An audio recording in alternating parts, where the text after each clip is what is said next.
Hello friends, I am Dr. Mudnoor, consulting orthopedic surgeon at Apollo Spectra Hospitals, Kondapur, Hyderabad. I am specialized in arthroscopic procedures of the knee and the shoulder. Hello friends, today we will discuss about meniscal injuries. Before we understand meniscal injuries, let us know what a meniscus means. Let us go through the anatomy of the knee joint. Look at this knee model. The knee is made up of four important bones: the thigh bone, the shin bone, the fibula and the patella.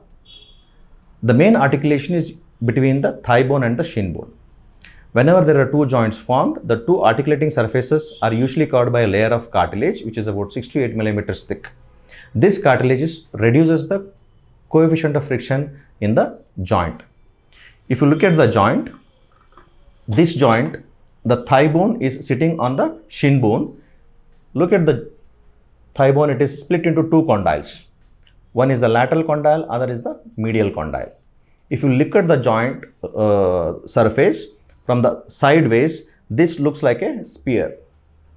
A spherical structure is sitting on a flat surface.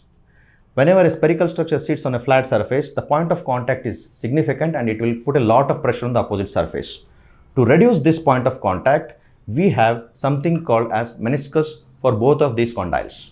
It is just like when you carry a pot on your head, we put a ring of a towel or a rubber ring so that the contact pressure is reduced and the pressure is uniformly transmitted on the opposite surface, and it gives a stability for the upper surface. So basically, these two condyles are having two meniscus. One is the lateral meniscus, one is the medial meniscus, which gives a basic stability for the joint. Also, it transmits the pressure or the weight of the body on the opposite surface uniformly. Now, this particular structure is called as meniscus. It is a cartilaginous structure. The meniscus injuries are very common whenever there is a twisting activity on the knee joint. Any twisting injury to knee joint can put pressure on the meniscus. The injuries of the meniscus, the patient will usually manifest with pain and swelling. Whenever the patient visits to an orthopedic clinic with pain and swelling, we examine the patient. If we suspect a meniscal injury, we usually request an MRI scan.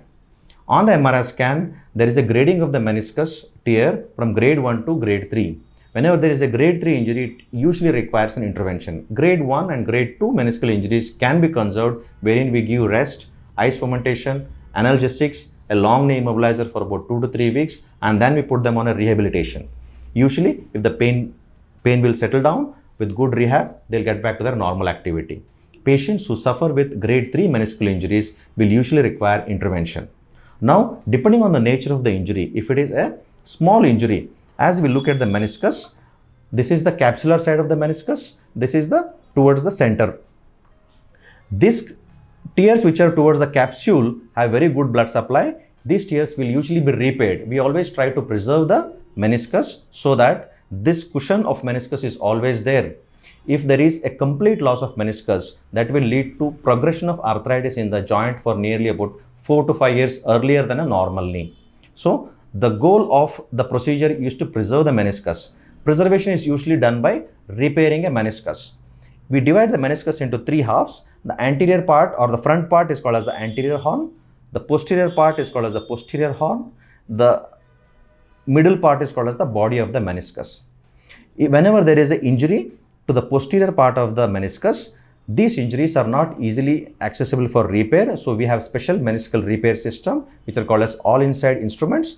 We use small anchors, miniature anchors which have threads and knots. We repair with these all inside meniscal suture anchors. Whenever there is in the body, they are repaired with an outside in technique or an inside out technique. The anterior horn are usually done with an outside in technique. As far as possible, the purpose of the surgery is to preserve. But if the meniscus tear is a very complex tear, we try to do a meniscal balancing. Meniscal balancing in the sense, whatever is on the peripheral side will be removed. That procedure is called as a partial meniscectomy or a meniscal balancing. We try to maintain the ring of the meniscus as much as possible. There could be a completely intact meniscus, but the root might be avulsed from the shin bone, either from the front or the posterior part. This meniscal root will also be repaired with the help of an arthroscopic procedure which we call as a meniscal root repair. This is how we deal with the meniscal injuries. It's partial meniscectomy or repair, the root repair or the body repair or the anterior or the posterior horn repairs. Post surgery, we usually immobilize them in a long knee immobilizer and allow graded movements in the knee joint for about 0 to 30 degree in the first week, 30 to 60 in the second week, and 60 to 90 in the third week. After 3 weeks, we allow the patient to bear weight and walk, usually with toe touch in the first, third and fourth week, then weight bearing as tolerated. By the end of 4 to 6 weeks, they can do their basic activities. Their sporting activities, running, jogging is usually delayed for about 4 to 6 months after adequate rehabilitation. Thank you. For further queries and consultations with me, you can visit agileortho.in. Thank you.